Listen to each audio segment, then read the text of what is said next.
everybody, and welcome back to another episode of Vegan Proteins Muscles by Brussels Radio. My name is Danny. And I'm 𝐾𝐨𝐧'𝐭. And this is our 25th episode.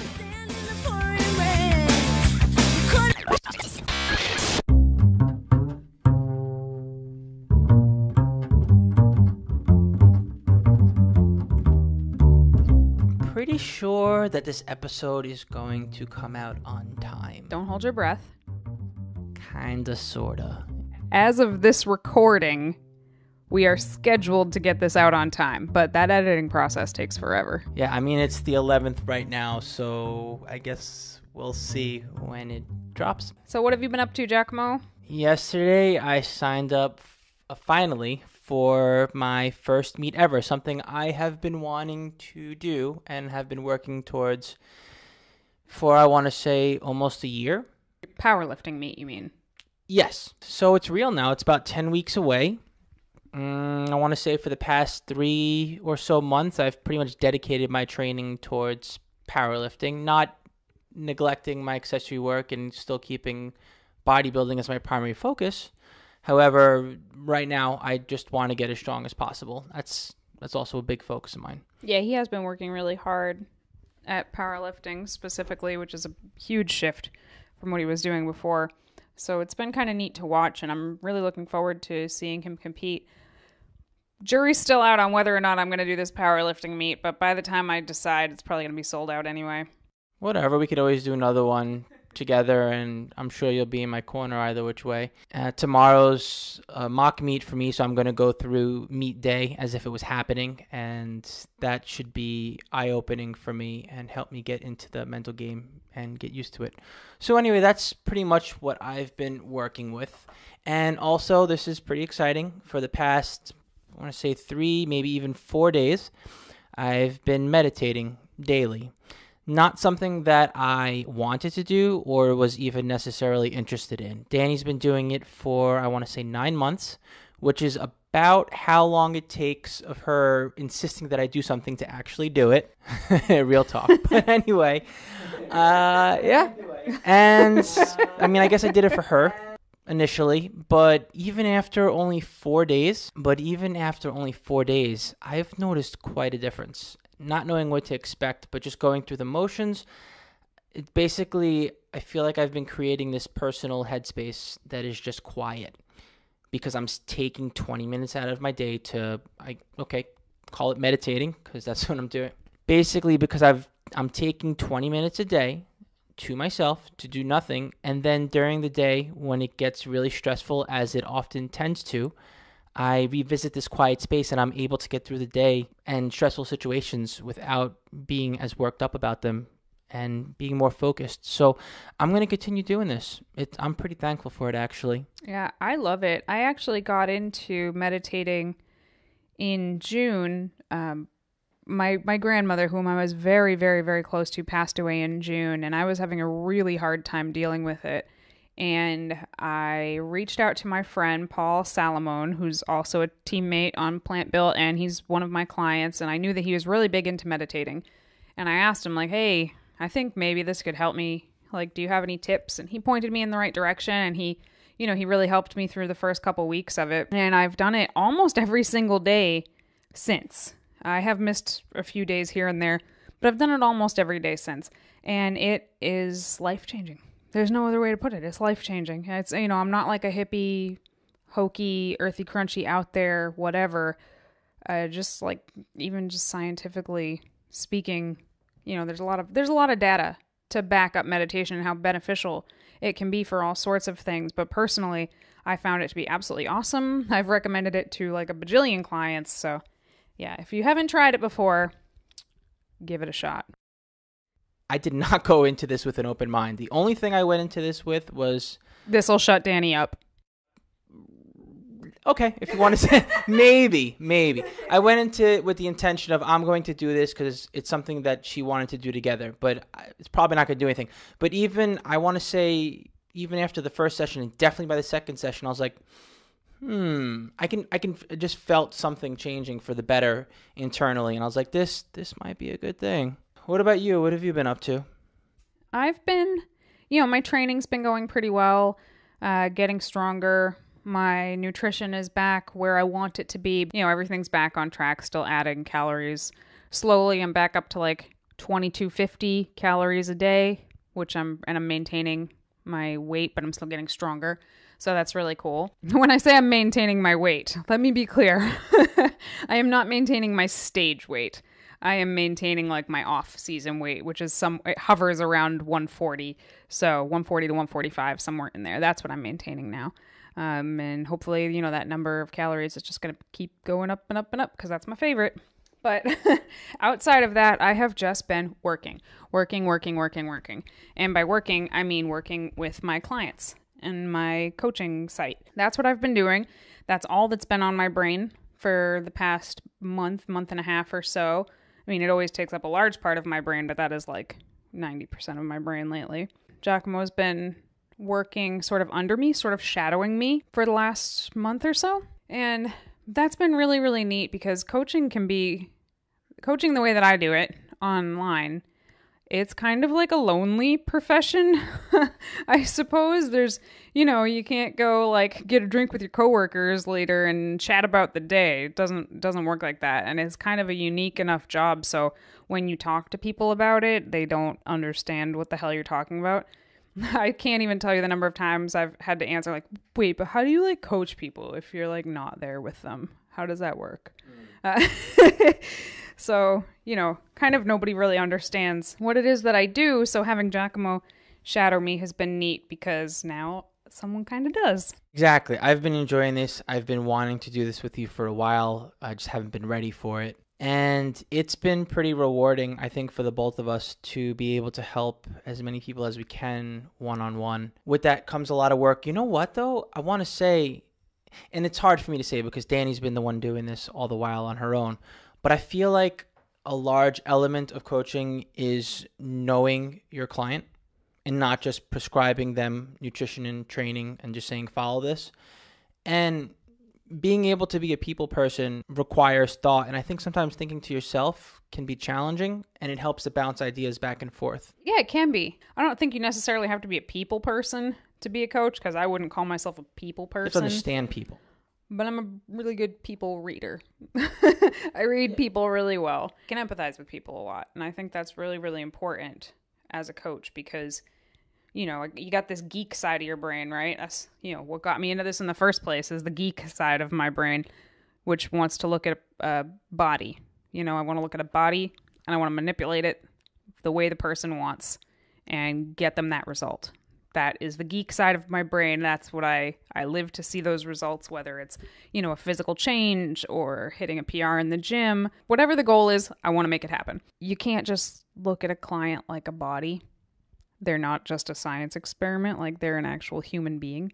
And I think that that's very, very important to be able to also understand and to be able to join those two things together where you can make the results happen, but also, you know, respect someone's autonomy as a human being and understand that it is not a perfect science by any stretch because life happens and you got to be able to help people through that sometimes. Or better yet, to get them to understand and to embrace their body's process and to not force things that shouldn't be, you know? So something else that I'm seeing while I'm observing your coaching style is basically that the best type of plan that you write for somebody is going to be the one that they follow. Doesn't matter how perfect the nutrition is for their physiological needs. Doesn't matter how perfect the training is. Yeah, totally. You know, I think that is like the biggest takeaway point that there is, because you can draw out the most scientifically perfect nutrition plan and training plan for somebody on paper, but if it's not something that they can adhere to, it is absolutely worthless. So while some people are able to comply with, you know, the perfect, and I say that with quotes, the perfect nutrition plan and the perfect training plan, a lot of people can't.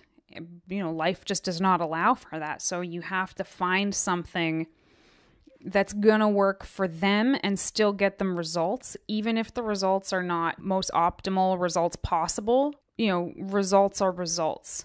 Even if I'd rather see someone get their results a little bit slower and be able to maintain them than hack their life down into pieces so that they can do this crazy diet and training regimen, get their goal quickly, and then what? What happens when like real life comes back? Trying to work with people and their lives, you're really sort of meddling around in people's lives, and that's not a responsibility that you should take lightly. And I don't. Probably feels a little uncomfortable at times too, right? Like you're afraid to make the wrong decision, but you realize you have to make these decisions for them, or with them, I should say. I don't think, did you say the word uncomfortable? Yeah, it's uncomfortable. It can be uncomfortable to know that you're going to have to push somebody out of their comfort zone. I try to make people as comfortable as they can be while they're making progress and change.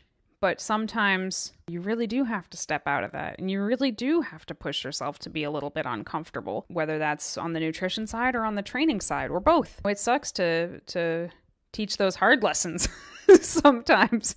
And, your clients may not always like you when it's happening, but ultimately, if that's what gets them where they want to go, that's a really good thing. But yes, in the interim, while it's happening, and especially the more you know somebody, the more you get to know your clients, the longer you work with them, the more they become not just your clients, but also, your friends. You know a lot about these people and they've really been vulnerable to let you into lots of different aspects of their life. Suddenly you don't want to push them to the point of being uncomfortable because they're your friend and you don't want them to be uncomfortable, but you got to do it anyway. Yeah, that's a tough spot, I would imagine. Especially when someone's getting ready for a show. When someone's getting ready for a show, you have to push them past their comfort zone. No one walks into a bodybuilding competition in their comfort zone. They waved bye-bye to their comfort zone many months ago. And sometimes someone's already feeling like shit. They're feeling like shit, and you have to push them further. And that is really tough. But like you said, it's an unhealthy process to begin with, and ultimately it's their choice. And yeah, it's hard on you as a coach. I'm not doubting that. But you're a pretty damn good coach from what I've observed. And I'd say that although it may make you uncomfortable to put someone in a potentially challenging spot, however you want to call it, I think you give the client what they want without putting them in a position where they're actually going to be in danger. And that's important. Almost always. If I am going to take somebody, if we're going to cross that line, I'm not going to surprise them with it. I'm going to let them know, like, hey, we're crossing that line into like what may or may not be considered healthy. And this pretty much only happens with bodybuilding. Let me make that clear. There's never a power lifter that I'm like, all right, this is going to get real unhealthy now. This is just with bodybuilding, and it's just as you get close to the stage, basically. I don't care what anybody says, there's no way to walk on stage healthy. It is a rare few who have to change so little that they're able to walk on stage. Just having body fat that's that low in and of itself, regardless of how you got there, almost always means your hormones are going to be fucked up, men or women. So when somebody comes to me wanting to compete, I think it's really important to be honest with them when you get to that point where you're like, all right, weird shit's going to start happening to your body from here on out. And it's not going to go away, not even after the competition, not right. Well, and to talk to them about after the competition, before the competition even happens. That's a different story completely. And that's very, very important. Pretty much. I would like to say sometimes, actually, surprisingly, a lot of the time, you'll get a client who wants you to push them really hard. You get a client who wants you to put them on an hour of cardio every day and put them on 1,200 calories. And because that's being hardcore, and they want to be hardcore, and they want to get all the results right away. And I'm not going to do that. And it's not optimal. Like, they're probably not going to reach their goals that way. And if they do, they're certainly not going to maintain it. So that's a hard thing to explain to people too. Like, listen, I can tell that you have all the drive in the world, but we're not going to push it that hard. We're not going to go that hard right out of the gate. Especially if it's just like, I wouldn't start a bodybuilding client off that way, but especially if it's just like, a non-bodybuilder who just wants to lose some fat. I find those are the ones who try to push it really hard right out of the gate. And they especially don't need that. Remember when you coached me? Oh my goodness. This guy let me tell you a story about 𝐬𝐿𝐫𝐞. He was eating like 400 grams of protein a day and really not much of anything else. He was eating some carbs and he was eating some fat, but very, very little. And he wanted to do cardio on day one of his prep right out the gate. Well, this is once I started cutting, and I had started cutting too hard, I think, right? Yeah, I believe that I started coaching you partway through your prep. I didn't do your whole prep. I started coaching you halfway through that prep because I was just like, I cannot watch this anymore without saying something. And that's how I started coaching 𝐬𝐿𝐫𝐞. But yeah, he just wanted to go balls to the wall right from the get-go. And do you know what that got him? Got me down to like no muscle mass and low body weight, rail thin. Like, that's not what a bodybuilder is supposed to look like. You know, he was just he lost all his muscle. He just dieted and cardioed all his muscle off. Yeah, he was lean, he was shredded to death, but there was nothing to him, and that does not a bodybuilder make. Right. Anyway, we digress. Yeah, I didn't mean to go off tangent there. I guess my point is going too hard, too fast, and to the extreme isn't necessarily a good thing. So while, yes, sometimes you do have to push people harder than you maybe want to, sometimes you got to rein people in a little bit too. Yeah, so you got some people that you have to pull the reins back on a little bit because they're just too aggressive. And then you have other people who it's like you need to push them, but you don't want to get to that point where it's like you're literally poking at them with the stick saying, do this, do this. Yeah, sometimes you will hit a wall with people where I have pushed them as far as I am willing to push them and progress just isn't happening. And to me, that means we're done. This almost exclusively happens with fat loss clients. You push them and you push them and you push them, and eventually you get to a point where it's like, no, I don't really want to drop your calories anymore, and I don't really want to give you any more cardio. Like, I don't feel comfortable giving you more than this or taking away more food than this, but you're no longer making progress here. We're done. It's time to move in the other direction and start, focusing on building more muscle. And then maybe once we've built an amount that we're comfortable with, we can revisit that fat loss again. Once we get your metabolism boosted back up to where it ought to be. Yeah, basically. And I mean, inevitably, I think the end goal is to outgrow your coach at some point, Yeah, totally. I mean, how do you... I mean, I guess that's not really something you say to somebody, but... Not in those words exactly, but I think I'm pretty open with the fact that I don't want people to be reliant on a meal plan forever. It's a little bit controversial. Do you write meal plans for people or not? And I do. Actually, I do write meal plans for people. And most people come to me for meal plans. Now, the thing about writing meal plans that is controversial is that a huge number of coaches who do write meal plans are handing every woman the same meal plan and every man the same meal plan and calling it specialized meal planning. 4 pieces of asparagus, 2 cups of rice, tablespoon of olive oil, 2 protein shakes. That's the stupidest meal plan I've ever heard. But anyway, when I'm writing somebody a meal plan, it really is specialized to that person, not just the caloric and macronutrient intake, but also in that huge questionnaire I send people in the beginning, they tell me the foods they like, the foods that they're already eating and enjoying, foods that they don't like, what their schedule looks like, what time they're most comfortable eating, what time of day do they work out, and the meal plan is built around that. Now, ultimately, it still comes down to eating pretty much the same things every day until we switch it up, but it is definitely tailored to them and things that they like, and varied. There's a lot of different stuff in it, so I make sure they're getting plenty of nutrients. The controversy comes with eating the same thing every day beyond just handing out cookie cutter meal plans, and I do understand that, but the idea when I take somebody on is not to have them eat the same thing every day for the rest of their life. It is helping them learn how to properly fuel their body in a way that gets them both physical results and results in the gym. And over time, as we make subtle changes, they can feel what each change does to them. And it really helps people to learn what works for their body and what doesn't work for their body. It's kind of like how a doctor would tell you to do an elimination diet. Not that I've ever suggested somebody do an elimination diet, but when a doctor's trying to find out if you have an allergy, they have you cut everything out that you could possibly be allergic to for several weeks. And then they have you add things back in one by one. And because you haven't had these things in so long, once you add them back in, you can tell right away, in theory, if you have an allergy or a sensitivity to this food.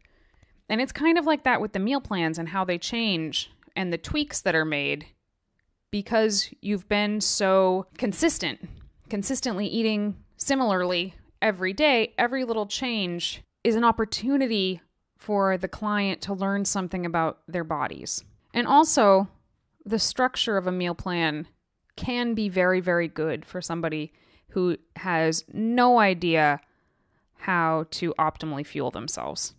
Well, that's the thing. I mean, it's as simple as saying eat to live and live to eat. You know, I mean, most people just eat because they enjoy it. It's pleasurable. And they feel like, well, if I just eat these clean types of foods, or if I feel like I'm eating a certain amount, I'm going to be properly fueling myself without regard for portion sizes, meal timing.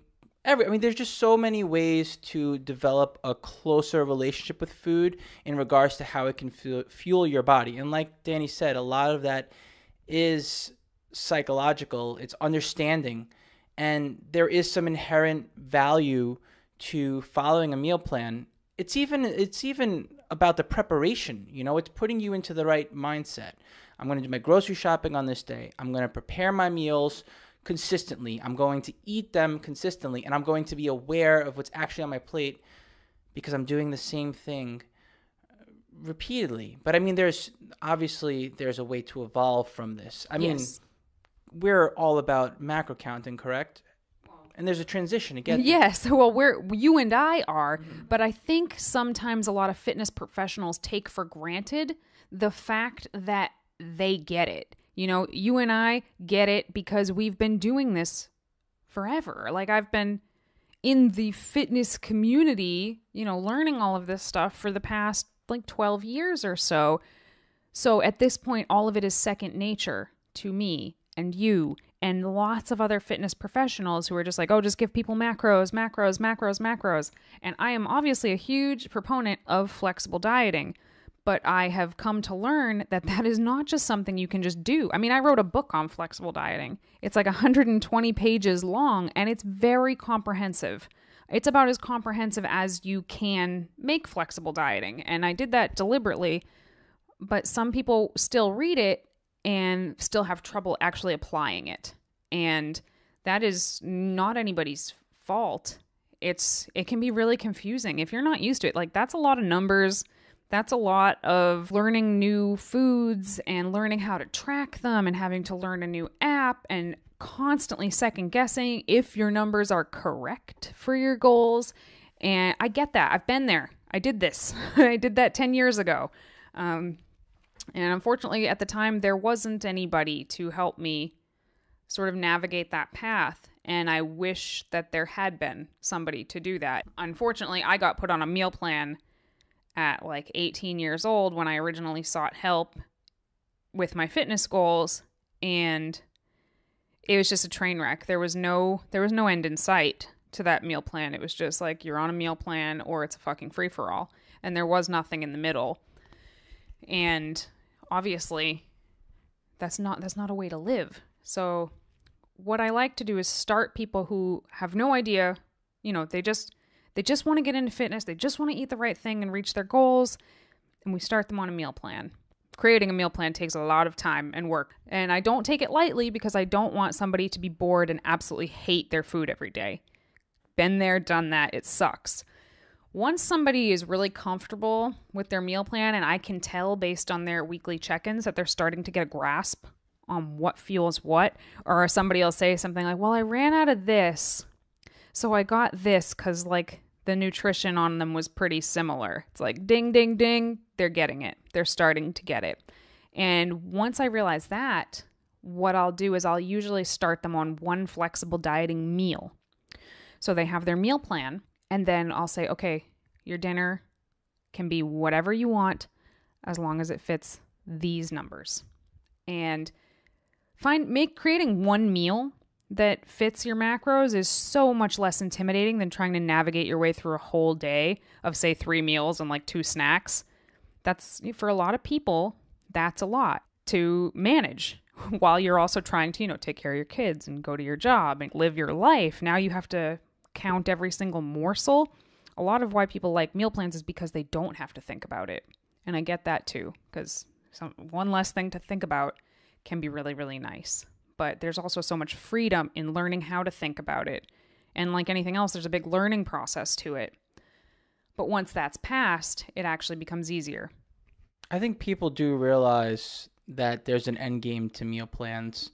And I think there is a value in having someone coach you through your relationship with food and to get there and to evolve the process from going from a meal program to something that's a little more flexible, to just basically understanding food. Yeah, so once the client has a solid handle on that one meal a day, maybe we'll add in another meal a day. If they really seem to have a handle on it, I'll just say, these are your macros now. Here's how I would suggest that you break them down to properly fuel your workouts and create the most muscle growth and strength gain. But ultimately, these are your macros. Do with them as you will, more or less. And people still stumble. The transition from meal plan to flexible dieting is not always it's not always super easy. It's not always super smooth. It can be really overwhelming. So, the good thing is that when it gets really overwhelming, there can be like a lot of brain fatigue when someone's trying to learn how to do this, and they'll just get frustrated, and it's very easy to say, fuck it, I'm going to eat everything. Especially if they're dieting. But the good news is they're so familiar with the meal plan that they have it to fall back on. If they're having a day that they feel really, really frustrated and they don't want to count, they can just recall in their mind, well, this was my lunch for a long time. This is what like a normal portioned lunch should look like for these goals. And, it's all about creating the independence for them. And again, what works within their life at that time. And the more tools you have, the more situations you're going to be able to handle and work through. Yeah, like the last episode where we just talked about eating out, for example, which can still be incredibly challenging for anyone. That's one of the toughest things, is eating out. But you get there, and it's worth the work. I'd say that the journey is life-changing. Something else that I've been noticing is that, there's that obvious, the second someone decides they're going to commit to a fitness program and transforming themselves, they expect an immediate transformation and nothing less. So how do you keep someone, as far as I can tell, with the way that I've been analyzing the way I want to look and the way that I actually look after I train, it's like the way that I envision myself looking in 1 year is usually the way that I'm going to look in 5 years' time. And if I'm thinking that way and I feel like I have a pretty good grasp on this, imagine the person who is just starting upon or revisiting the fitness journey that they have not gone down as far as they wanted to yet. Like, how do you keep somebody engaged and big picture? That is actually very, very challenging. It's a rude awakening for a lot of people, what they think they're going to accomplish inside of, say, 3 months and what is actually possible inside of 3 months. And it's something that I try to be upfront with from the beginning. If somebody if they come to me and their goal is something that I can see is, not unattainable, but certainly unattainable in the time frame that they're expecting it to be. And I will just have to tell them, like, this probably isn't going to happen in this amount of time. It's going to take a lot longer than that. But the good news is that when it takes a lot longer than that, you're going to be able to hang on to those results a lot more than if we, put you through the ringer to make this happen. And some of the goals people want are so outlandish that there is no possible way, healthy or unhealthy, like there just is no possible way to make these goals happen. And sometimes you just have to sort of explain that to people. And a lot of this is perpetuated by the media and magazines and blog articles and get a 6-pack in 12 weeks and build your booty up in 30 minutes a day and things like that make people believe that these sort of things are possible. And of course, the number of athletes who are enhanced by drugs who are not telling anybody that they're enhanced also create this idea that you can do a certain thing in a certain time frame that most people probably aren't going to be able to do. At first, people are disappointed to hear that, it's going to take a lot longer than they think it's going to take. But overall, as long as you keep focusing on the small progress made every week, and as a coach, making sure to point out what the progress is every week, that is so important, because people cannot see the progress they're making week to week. And that is not people as in my clients, that is human beings, present company included, cannot see the progress that they're making from week to week. And as a client, that can be really frustrating. And I get that. When somebody, me, says, send me pictures and measurements of yourself every single week. And it seems like every single week they're sending me identical pictures and the same numbers. It can be very frustrating for them. And they're, why am I not making progress? And it's my job to show them the progress that they're making and remind them, because motivation is such a huge component to someone's success or failure as far as fitness goals go. And becoming demotivated is like one of the worst things that can happen to you. And motivation is not something that it can just be plucked out of thin air. It is very difficult to create. And once you lose the momentum of it, it's hard to get it back. So by pointing out the small progresses they're making, let's say someone loses a 1/4 inch in their navel measurement that week. To the client, that seems like they've made no progress. But in actuality, losing a 1/4 of an inch in a week, that's great. That's really good. You know what I mean? It's important to make them understand that, because people have such unrealistic ideas of what is possible in a certain time frame that, the magazine that says lose 6 inches on your butt in 3 weeks. And then when they're losing a 1/4 of an inch on their butt in a week, they're like, well, I failed. But you're not failing. That is the progress that you need to be making. That is the progress that is sustainable. Or having that outside eye, because, even as ourselves being physique enthusiasts, that we're able to look at any body objectively and pretty much see the progress over time through check-in pictures. When it comes to ourselves, I'm not going to speak for you, but my wheels can spin when I look at my pictures and I still can't see it. Oh, yeah. And you don't have to speak for me. You've seen me do it myself. Pull up a picture, my progress picture for the day, pull up my progress picture from 3 weeks ago and put them side by side and be like, what the fuck? You can't see anything. I look the same. And we just, human beings, you just can't look at yourself objectively the way somebody else can look at you. Also, it's nice to have a trained eye look at you, because if you don't know what you're looking for, you're probably not going to find it. It's sort of like when they put the side-by-side pictures and they say, find the 5 things that are different. And you have to go back and forth and figure out what's different between them. Like, if it didn't say find the 5 things that are different, you wouldn't even notice there was anything different about them. Yeah, and I guess you have to sort of trust the process, so to speak, and know that your coach isn't just feeding you something, that they're actually telling you like it is. Well, the other thing that I like to do is I like to be really real with my clients as far as how my fitness journey has gone and how my progress has gone. And, people can be embarrassed actually to send you their progress pictures, because it's not like a normal thing to take pictures of yourself in your underwear and send it to a stranger. So I understand why people are uncomfortable with that. And for the record, progress photos, possibly the least flattering photos that have ever existed of anybody. Sometimes I'll show my clients my off-season progress photos or my initial progress photos from years ago. They're identical. They're identical in style and, some of the body shapes and things like that to what some of my clients are sending me now. And it's like, look, even the fitness professionals are not some kind of fucking machines. We are not, I can't speak for everybody. I am not a genetic outlier. Genetically, there's nothing special about me as far as fitness goes. I have always had big arms, which some women will say is a negative and some women will say is a positive.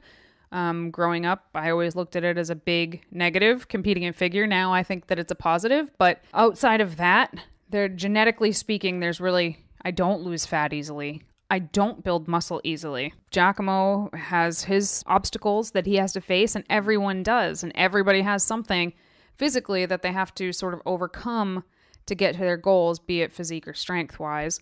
And it's important that your clients know that you're not a robot. You know, you see people, fitness professionals, posting pictures of themselves at their peak condition all year long. And it's like, if you're in the know, you know they don't look like that all year long. Like, you know them. You just saw them. They don't look like that right now. And for me, it's important to not mislead. Yeah, and to sort of share my own journey as it's happening. You know, my client's having a shitty day at the gym. They say, you know what? That workout sucked. I'm going to say, you know what? That shit happens to me sometimes too. Good job for getting your workout done. And I think it's really, really important to show that even when shit gets hard, it's important to walk the walk, I think. And I'm not saying that you have to be or look a certain way to be a coach. I'm not saying that at all. But I do think that it is important to at least be able to practice what you preach to your clients just for the sake of integrity, so that they know that you're not just feeding them a line. This really is the way you live. You really believe in what you're saying, and what you're telling them to do is also what has gotten you results in the past, and, you know, other clients as well. That's always good to know as well. That's kind of a pet peeve of mine, when someone has gotten results one way and then like the next day they're totally changing the way they do things and like, look, what I'm doing is getting me a result. Oh, that's a topic. That's a topic. I don't want to go off on a tangent. Yeah, we won't go there right now. Just suffice it to say that's a thing that happens a lot, where a fitness professional tells their clients to do one thing, they're doing a completely different thing. They're portraying themselves as totally shredded and jacked, when in reality, you know that right now they look like a normal person. And it's important to understand that, because that is how people get unrealistic expectations. Right there. When you post pictures of yourself in show condition all year long in order to get clients, that is how you give people false expectations of what they can achieve. I think it's more than that. I think that people project their insecurities on others because they want to look a certain way year round and they're not. And so they only post pictures of the way that they look. And now all of a sudden other people are like, well, crap, if I don't look or if I don't look a certain way all year round, then what's wrong with me? Well, yeah, that is definitely a pressure that as fitness professionals, oh, wow, is it easy to fall into that trap? You have a responsibility to not do that. Exactly. Like, yes, I would love to look like I look on stage all year. Like, I would love to have a show body all year, but I know what it feels like to have a show body, and it's not healthy. For me, it's not healthy. For some people, it'll be okay. But for me personally, I can't do that all year. But if I were to just post pictures of myself looking like that and say, hey, sign up with me, I'm a coach, with that picture on it all the time, you know, it's just not a very good way to inspire. If you're going to post an ad, okay, that's one thing to put you want to put your best out there as your ad. But I mean, I'm talking about people who their entire social media, every day they're posting a picture of themselves in their peak condition, and that is not where they are right now. Fuck you for inspiring people with lies. You know what I mean? Yep. Ugh. Anyway. I don't want to go off any more tangent about that. That's a real pet peeve. You know, going back a little further in this conversation, motivation, I think it's so important. And I feel like there's somewhat of a challenge being an online coach as far as motivating your client goes. I mean, that in-person coach that's in your face, helping motivate you and push you to do that next rep or that next set, or to follow the routine when they're not with you. You know, there's some advantages there, I want to say, for coaching someone in person. So how do you overcome that hurdle as an online coach? Well, yes and no to what you just said. Yes, an in-person coach is going to motivate you a lot more for that session, but that's one session during the week. And what's going on the other 6 days of the week? What are they putting in their mouths? Most in-person personal trainers are not going to be going over that sort of thing with you in depth. So while this isn't really a motivation thing, I think that an online coach actually has a lot more areas to motivate, because, you know, they're looking at every workout you did. They're looking at all the meals that you ate. They're asking you all these sorts of questions that encompass your whole life, rather than just, how did that 1 hour go at the gym today? However, there is absolutely something about online training that the client needs to have They need to have internal motivation on their own. If they don't have internal motivation, there is nothing that I can do or say that is going to make somebody want it. You know, the client has to want it. And in person, you know, if you don't show up for a session, you lose $60 for the session. I mean, don't get me wrong. I've had clients sign up for, I don't know, let's say 12 weeks or something. And then after week 6, I don't hear from them ever again. And they're willing to lose 6 weeks of training, like the paying for 6 weeks of training. There's nothing I can do. If money isn't motivating them, if losing money isn't motivating them to do it, there's nothing that I can do to make them put in the work from afar. You know, it's a lot easier. I will say it's a lot easier to avoid an online coach than it is to avoid a trainer at the gym that you go to. I guess unless you just don't go to the gym at all. But so that is really, really tough. But if you're talking about somebody who already has the internal drive, which are most of the people that come to an online coach in the first place, you know, you don't go seek somebody who's you're not going to see in person if you don't have that in you already. But even the most driven person can lose motivation from time to time. And to me, that is a matter of talking to them, finding out what the hell is going on that has suddenly made everything drop off. Like, why do they suddenly not care about this when you know how important it was to them 3 weeks ago? And, you know, sometimes it's a job change or a significant change in schedule, or sometimes, you know, sometimes like a relative passed away or something.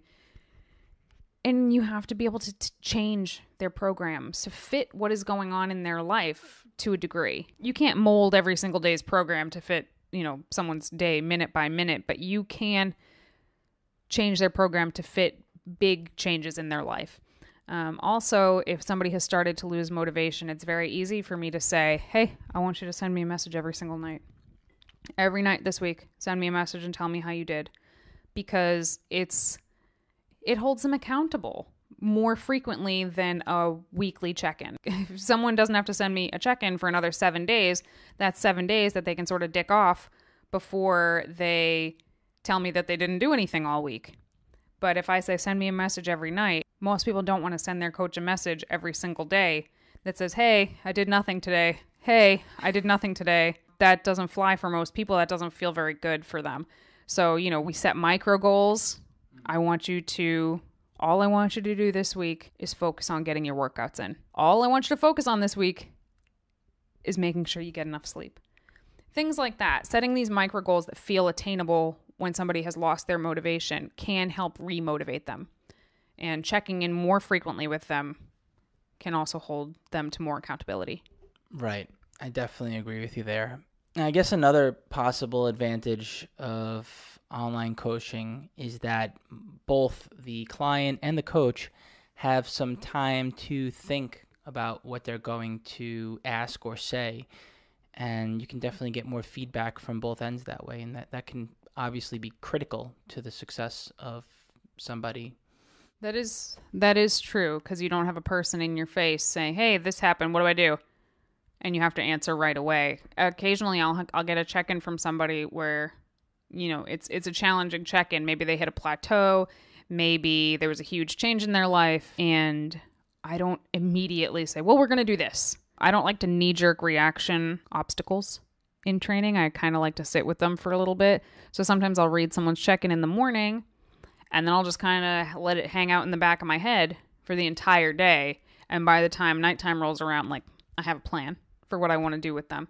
And to me, that works a lot better than having to just come up with something right on the spot. The other thing I think that is a commonality between people are that they feel like the more changes they make, the more progress they're going to make. And how do you get someone to realize basically that the longer they give their body a chance to adapt to the nutrition or the training protocol that they're doing, instead of overloading their body, the better results they're going to get? Because after all, I mean, they are paying for ongoing coaching, so they want to get as much as they can out of it and also stay motivated, you know? I mean, I feel like that's a really challenging subject to broach with most, I would say a higher percentage of people than not. Yeah, totally. You know, when people are paying you for ongoing coaching, they want their money's worth. You know, don't we all want our money's worth? So a lot of times they want changes to their meal plan or their workout program or their cardio every single week. Just because. Because they think that's what they think that's the best way. If someone has a fat loss goal and they're making great progress week to week, I'm not going to cut their food. I want them to I want people to be making progress on the most calories possible all the way through their dieting phase. Now, if someone hits a plateau, yes, it's time to make a change.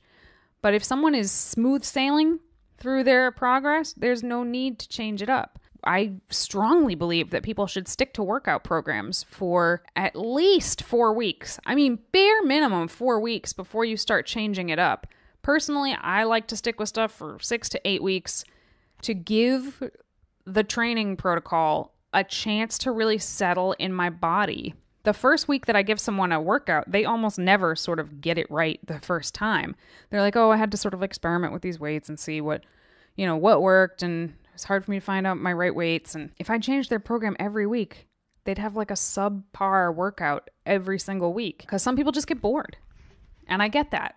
I understand that people get bored. So sometimes if someone, they're making great progress, but so therefore I don't need to change their caloric intake or anything, sometimes I'll just go in and make a food swap of equal macronutrient value so that it seems different. Something is different. It's going to keep their interest, but I didn't actually cut them any further. And with workouts, sometimes I'll throw in variations to things or change up the set rep scheme depending on the type of progress that they're making. One, obviously, because I want to keep progressing them and doing sort of auto-regulation of their workout depending on how they're doing, but also to keep their interest. Coaching people is so much more than just reading a research paper and writing a program based on that. It's so much more than just science. It's a combination of the science and intuition, and you kind of have to blend them together. And also you're providing a service to somebody. And it's important to make sure that they feel like they're not getting the shaft by getting these people. They're not just paying you for your coaching, they're paying for you and to pick your brain sometimes. And I know that the coaches that I've hired in the past for myself, I've hired them for the same reason, not just so they'll coach me, but so I have a direct line to them and I can ask them questions that I have about training or nutrition. And that's kind of how I pick my coaches, is I want to be able to ask them things, and I think that they're going to be a good coach. There's a lot more that goes into being a good coach than just writing optimal training programs. Yeah, and I mean, kind of going back to what we were talking about before, the optimal training program will also be one that motivates them to keep doing it. So, say that science and their basic needs says that you're supposed to program a routine with X type of strength training and Y type of nutrition, as is. But they like to do something that may interfere with them having faster results. Prime example, this happens a lot. You know what I'm trying to say? People will come to me, men and women actually, it's more men than women, believe it or not, that want to build muscle, but they love to run. Exactly. That's exactly what I was about to get at. And, in theory, especially when they're sort of ectomorphs that have a hard time putting on muscle anyway, it's just like, stop running. You shouldn't be doing cardio like that right now. You're not going to make progress very well that way. And, it's definitely, it is your responsibility to tell them that. Regardless, it's your responsibility to say, hey, I know you love running. I'm not going to take running away from you, but I do want you to know that it comes with a price, that it's going to slow down your progress. And, if someone really loves running, they're going to keep doing it. And that's their choice. Just because I know they love running doesn't mean I'm going to keep it in and just not tell them that it could be holding them back. And a lot of times people will be like, all right, well, let's meet in the middle somewhere. Let's cut back on the running. And you can build their training and nutrition program with the knowledge that they're running. So you can add in more food, for example. Yeah. And you keep filing these things away, and whether you meet in the middle or whether they choose to do it their way or your way, it's important to remember these markers where people give you insight into how they want things to go to truly enjoy it and stick with it, and then to revisit it along the line as you're coaching with them. Say that just another example, say somebody that prefers to stay leaner than they probably should to make actual progress, right? And then it's like 6 months later and you can see that they're frustrated with the progress. Be like, well, do you still want to stay this lean? Because ultimately it may be a hindrance to your progress 2 years from now. Yep. Yeah, that's exactly. If someone decides to do something that may be counterproductive to their goals, that doesn't mean they have to do it forever. Like, eventually you may hit another point where you can revisit it, like you said, and maybe they'll change their mind that time when they see like, hey, oh yeah, that really did kind of hinder my goals, didn't it? Or sometimes maybe someone's being compliant, for lack of a better word, with the way that you want them to do things, and they'll eliminate their running altogether. But 6 months later, you find that they're just no longer engaged, encouraged, motivated, focused. You know that starting them to go jogging again is probably not the perfect thing for them as far as their goals are concerned. But if it's going to make them happy and they're pushing harder in the gym, then maybe they will make even more progress. You know what I mean? Mm-hmm. So it's not as cut and dry as it seems. Yeah. So it's more than just scientific knowledge. And the scientific knowledge is so important because that's the foundation. That's the foundation on which you build your programs. But the humanity of the whole thing really, really can alter those programs quite a bit. And it's very, very important to be able to do that in order to maintain a good coaching relationship, get results, not fuck people up, and, ultimately help people live a better life. Yeah, there's really no simple answer on how to coach anyone, and it's a constant evolving and ongoing process with each individual, something that we could probably talk your head off about for the next 4 episodes worth in this one episode. But for the sake of time, I think we should just leave it at that for now. Yeah, if this is something you guys want to hear more about, or there's something that you want to know more about specifically, just let us know.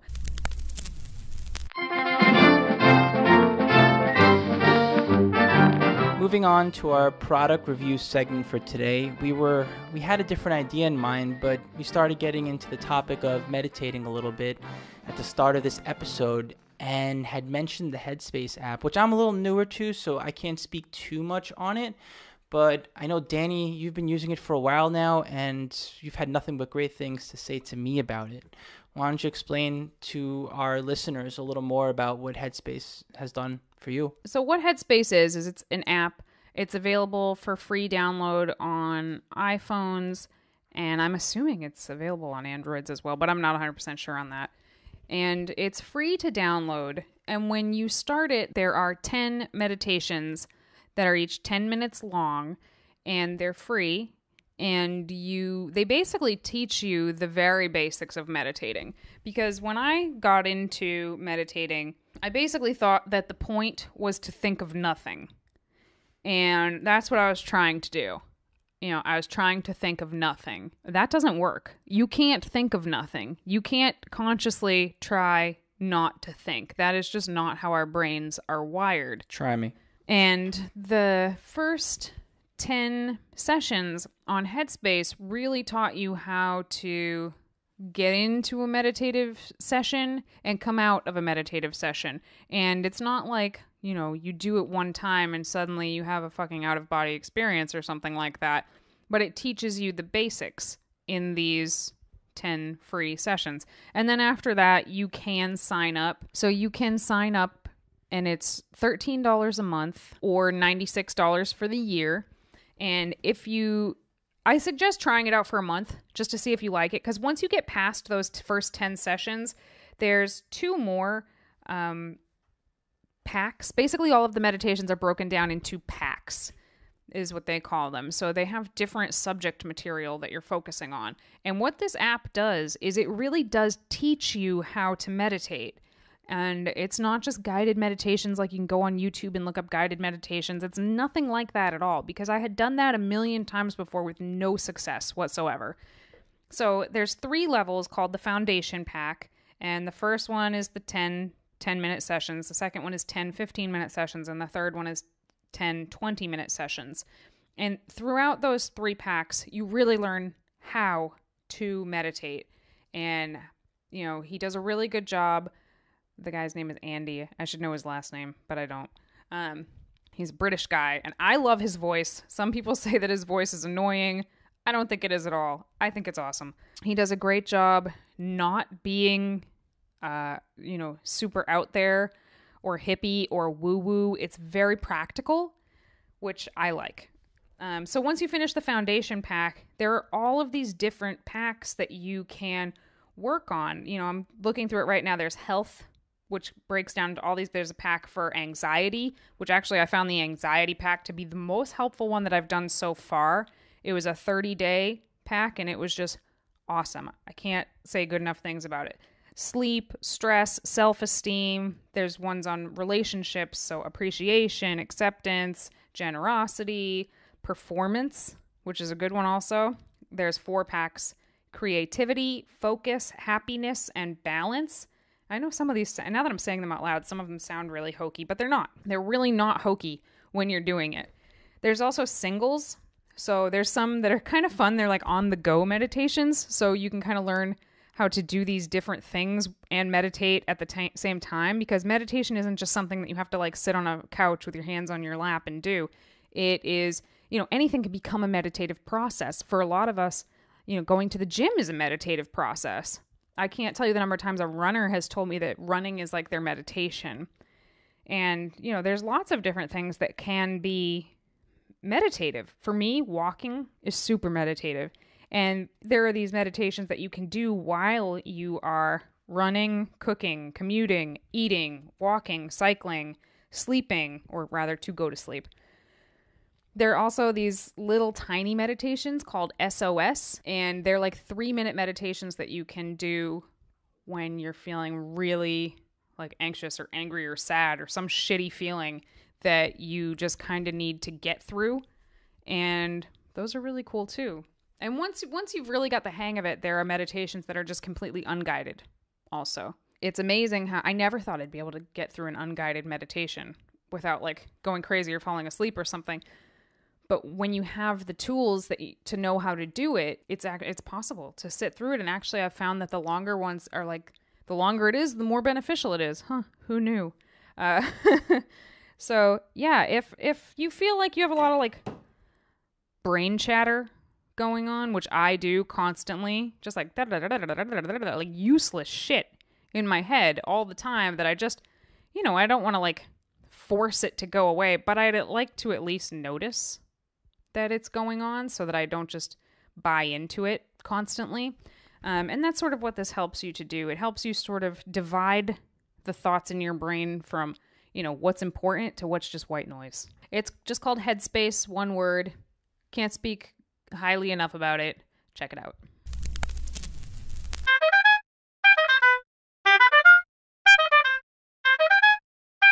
And now it's time to take some questions from our listeners. This one comes from Facebook, and the topic is sleep versus training.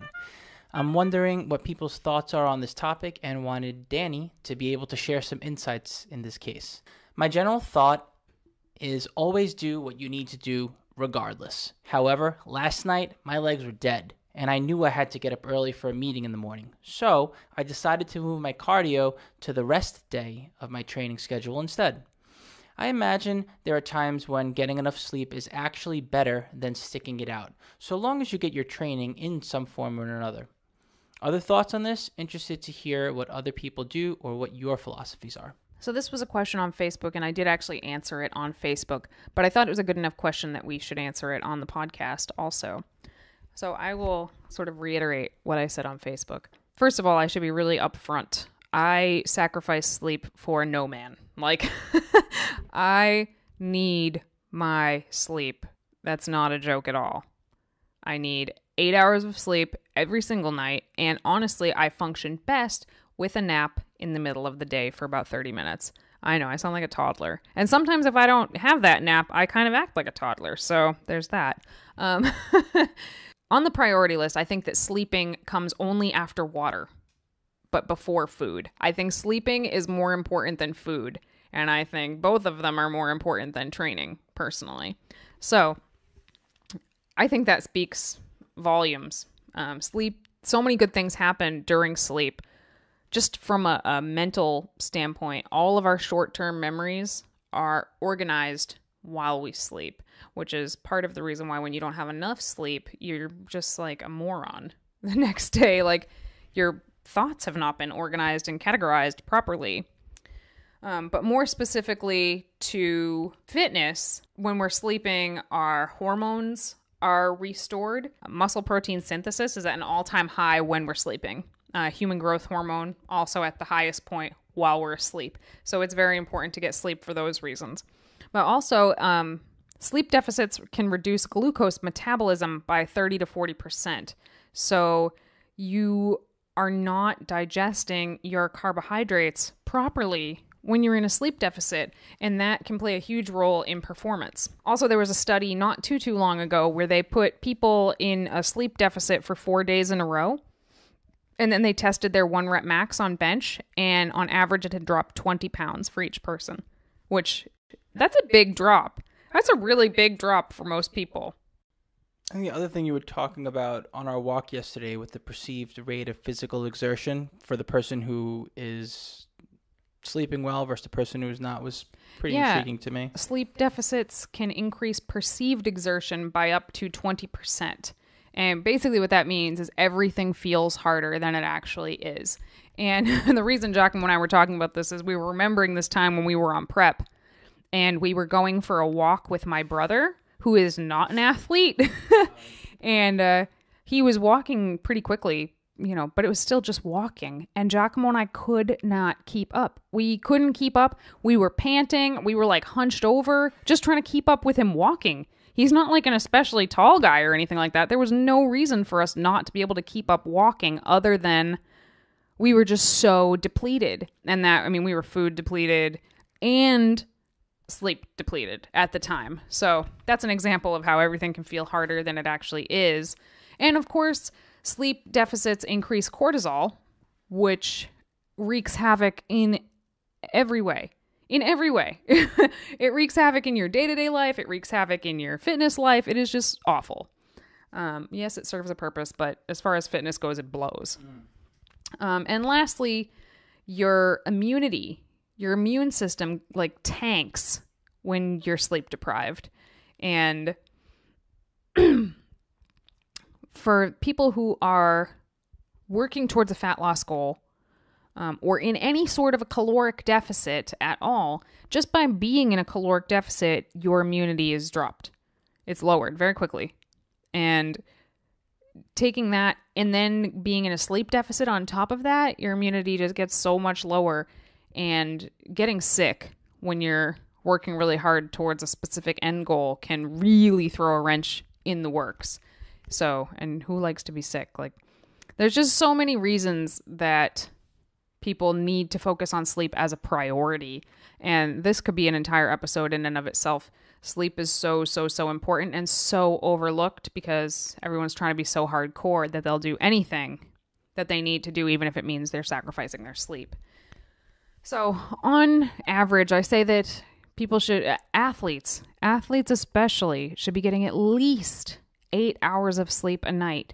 At least. Actually, I was poking around on the internet not too long ago, and I heard that LeBron James sleeps 14 hours a day. That's crazy. I don't even know what to say on that. 14 hours a day. Like, my cat sleeps 14 hours a day. So...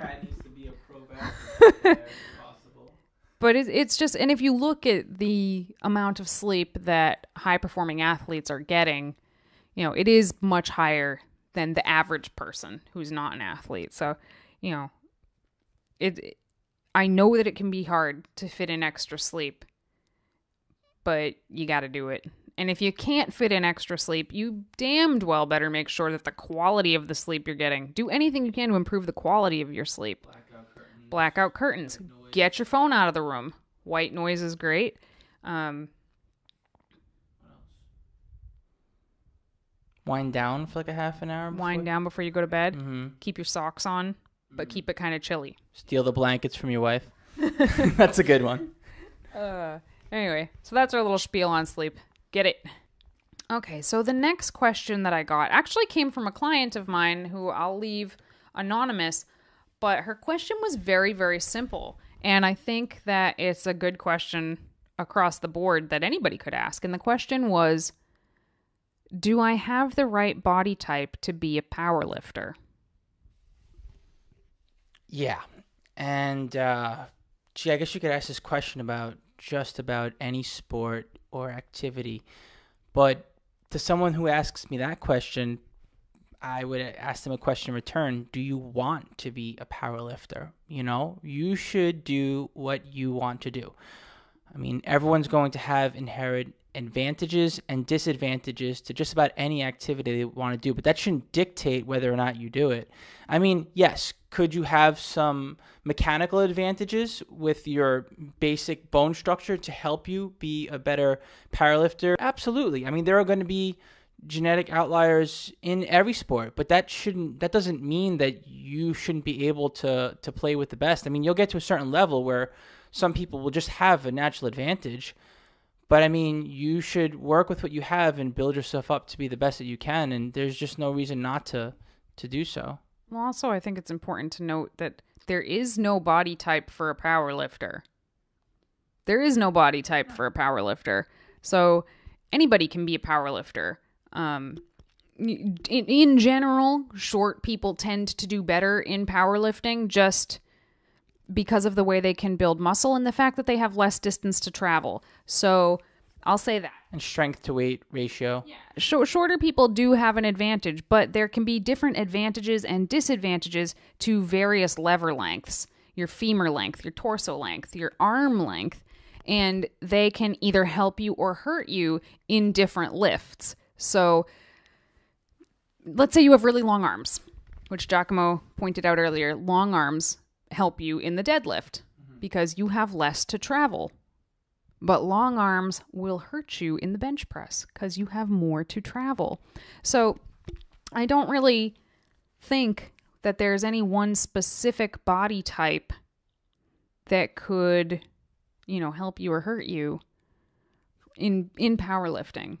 Body type, as in ratios of size or anything like that. I mean, if you tuned into the Arnold at all, which probably most people didn't, but I'm sure you can watch the powerlifting meet online somewhere and right now. And men and women, go watch that shit. Those powerlifters that are like the top level lifters in the world, all different body types. It's one of my favorite things about powerlifting is that it is not prohibitive to certain body types. I mean, there were little skinny guys who you would not believe the type of weight that they were lifting. There were really, really overweight guys. And short, tall, thin, fat, muscular, not muscular looking. Just every type of body type, men and women, were just out there killing it. And I think that that's one of the things that makes powerlifting one of the coolest and most approachable sports in the strength field. It's a good way to look at it. So the short answer, fuck yes, you have the body type to be a power lifter. And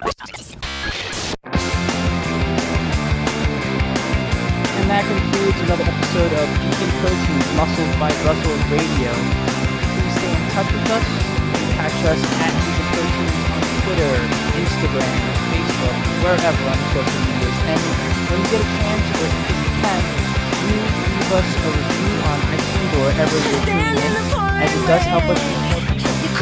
Once again, my name is Giacomo. And I'm Jamie. We'll see you